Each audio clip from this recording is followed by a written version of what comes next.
Hello and welcome to Tech Talk with Matt. I'm your host, Matt Hennessey from Focus, and I'm delighted to be hosting this series of podcasts where we're going to look at topics across the range that keep CIOs and technical leaders awake at night. I'm really pleased along this journey of podcasts, I'm going to be joined by some very esteemed guests from our industry to help answer those questions and give a really good detailed view on where we can go in this area.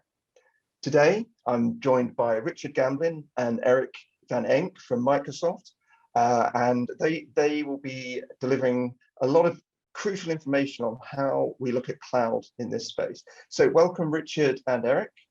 Hello. Hello, Mark. Great, thank you. And I guess to kick this off, a slightly broader question, I think for you, Richard, is cloud. Has often been seen as a place to store data and stuff, and now we're very much seeing it being used to do more. So what's happening there? How is that moving? Well, I think we've seen a big evolution in the maturity of what you can do with cloud. I think in the first instances, we've seen maybe test workloads or channels applications being hosted in cloud, and more as the ability to deliver sophisticated services has evolved, we're now starting to see organizations say, look, we're wanting to exit our data centers. We're putting in trust in these mission critical applications and services as part of our cloud infrastructure. And it's really powerful to be able to combine these core applications, these really trusted applications with new and emerging services like edge of network capabilities or even quantum computing that we'll see in the coming years. So it's exciting times. Wow, yeah, exciting and scary for those of us without big brains. Quantum computing sounds quite exciting. So, for you, Erik, why are organisations now starting to look at putting really critical information, as Richard said, such as mainframes, onto the cloud? What mainframe content? What's changed? Why is that happening? Well, first of all, I think you see that they experience now, so they moved already some workloads to a cloud environment like Azure. So that gives them more confidence to do also bringing their crown jewels off the mainframe into Azure. And I think customers see that from a cost perspective, it's worthwhile to investigate moving off the mainframe. And also the discussion about high availability on a mainframe. We see pretty much the same SLAs and the multiple nines available in the cloud environment. So yeah, and you see also from a service and capability perspective, there are so many support on an Azure cloud that that you can ask why not. Yeah, absolutely. Yeah, it's the world is changing, isn't it, constantly? So we know that there's opportunities, and we know that people are doing. What's stopping people? What are the inhibitors? Why aren't we seeing everyone doing this straight away? Well, why don't I start answering this question, then Erik can add any additional comments. I think for me, the interesting thing that I find about this is that it's not a technical challenge. People often think, well, the technologies are very different. What's being embraced and set up in cloud is very different from what's there today in mainframe. But interestingly, it's not a technology challenge. So when we work with organizations, the biggest inhibitor is actually around awareness. So the awareness of, well, what is running on those platforms? How are those applications fitting together? And I think that's part of it.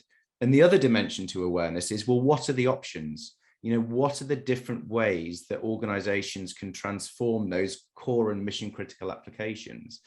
And so a lot of the work that Erik and I do is to say, well, look, these are the options available to you. This is how you can stage your process to make sure that you get something that's an improvement over what you have today. And we see that in some of the partnerships that we have, like with Micro Focus. So one of our longest standing transformation partners with Micro Focus, to be able to offer the right kind of transformation journey and roadmap for each of those different companies. And it's interesting, isn't it? I guess a lot of it, also sits around trust, doesn't it? It's if I've got my content in a box in a room, I know it's there. If it goes off somewhere else, and I guess security has been a big issue around that side of things. Yeah, and some people think they are the first ones to do this. But if you see, if you look around, you see really organizations with core with core critical processes. They did already the step to migrate off the mainframe into Azure. For example, the US Air Force is one of them. I think that's really serious if you bring all your stuff from the US Air Force into Azure. Why would you hesitate then to bring it off the mainframe? As such, companies will do this. So I think customers still think that it's too important and too complex to migrate. Mm. It's an and that's an interesting one, isn't it? If the US Air Force can trust it, then I think many other people should realize they can trust it too. Agree. Yeah. Yeah. Cool. And sorry, Richard, you talked about the relationship between Microsoft and Micro Focus and the transformation work that we do. So how do we help people do that? Why should people get involved now with us and work on that? Yeah, and I think it links into some of the awareness, the awareness aspects of this discussion. So I think now is a really good time to do it because the technology has never been as sophisticated as it has been now. Both the ability to deliver services that you can get better insight into. So being able to take what has historically been a monolithic application that's been largely treated as a black box and being able to understand, well, how does it fit together? Where am I investing my IT budget, and which aspect of that application is costing me a lot? How can I optimize that? How can I speed up the pace at which I can deliver new capability around it? And I think the other thing that we've seen, especially over the last couple of years, has been this need for us all to be able to work remotely and expect more from our digital services. And we often think digital services are tied up in our smartphones, which they are, but the actual service that's delivered through your mobile app spans the whole organization, all of the mid-tier cloud environments, all the mainframe. And actually, what you need to be able to do is to offer a very responsive service and actually be able to bring those capabilities together. So now is a great time to think about how you do this, because we're not going to take a step back. We're not going to become less digitalized in the coming years. The expectation has been set that we can do things quickly and simply and effectively, and we're going to start seeing us doing that even more so in future. And it's interesting, isn't it? It's like you say, that we don't go backwards. And is it sort of, if you're someone with a mainframe and you sort of see the cloud as a massive leap from where you are, is it something that happens in iterations and steps as you go towards the cloud, or how does that sort of fit together? So you would definitely take in iterations. It's funny, Erik and I were on some calls this morning on exactly this case. There are some applications that have real natural affinity to cloud services. It might be that some of the applications sit in cloud today and the data resides in the mainframe. There is a need to bring those together. In other cases, we've seen parts of an application that are simply no longer required. They're being sunset in favor of a cloud native packaged application.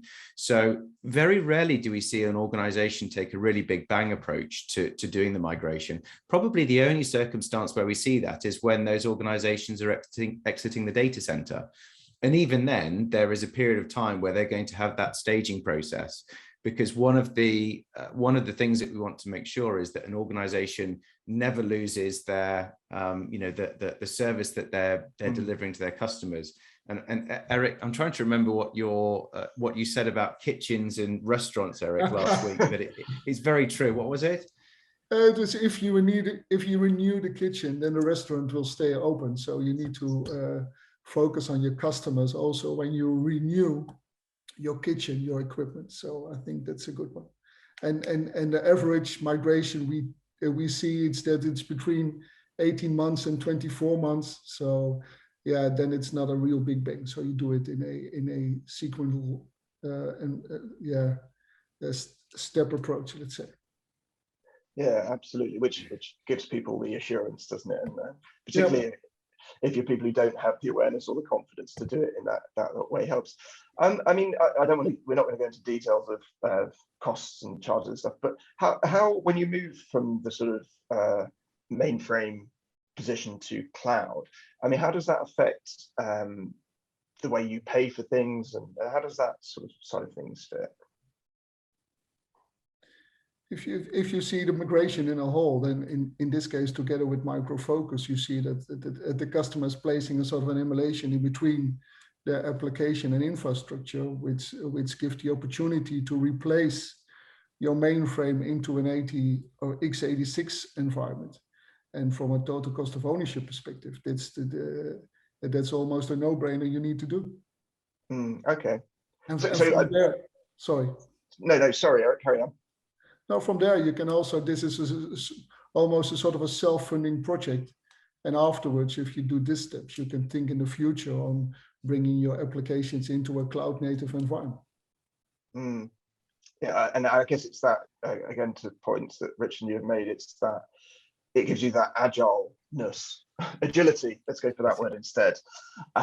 So as things are moving, as new services come on, newer services will almost, you know, I would think be cloud native or be ready for the cloud. So you're going to be able to harness much more technology and much more opportunities by being in that space, and scalability and all these things that come with cloud.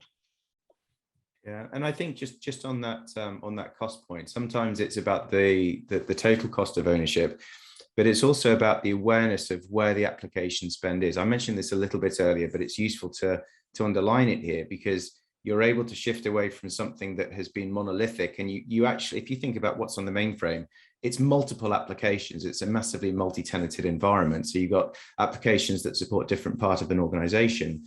But in doing that transformation and exploiting cloud services, suddenly you're able to see precisely which applications are incurring the most cost. And the way that that's reported in Azure, you have a very clear dashboard visibility of that.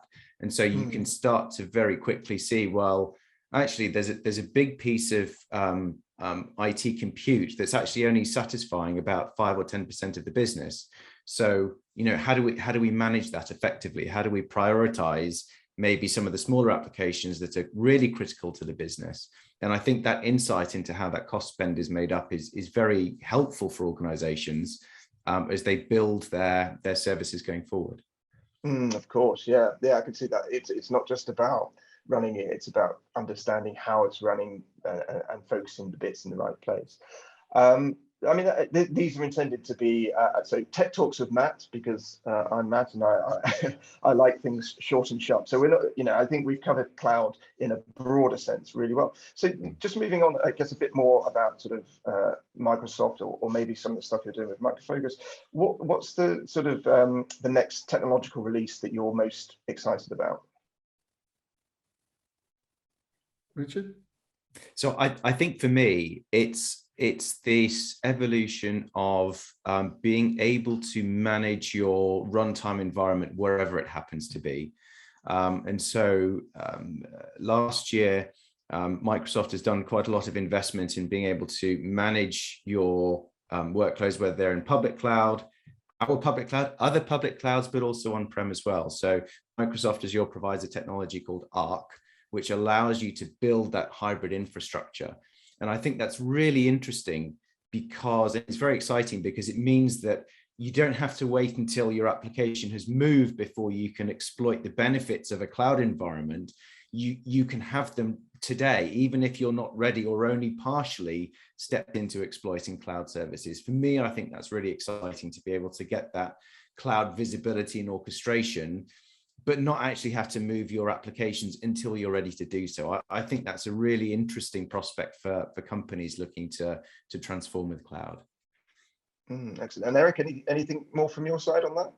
Yeah, what you see that customers were hesitant to bring their data into a cloud environment and don't know where the data will end. And you see a lot of progress in this area that we stated that as Microsoft, we can bring your data and it stays within your borders. So I think that it is a huge step for customers, that they are convinced the data is not moving to other countries, but it will stay near me. Excellent. Yeah. So a final question from me.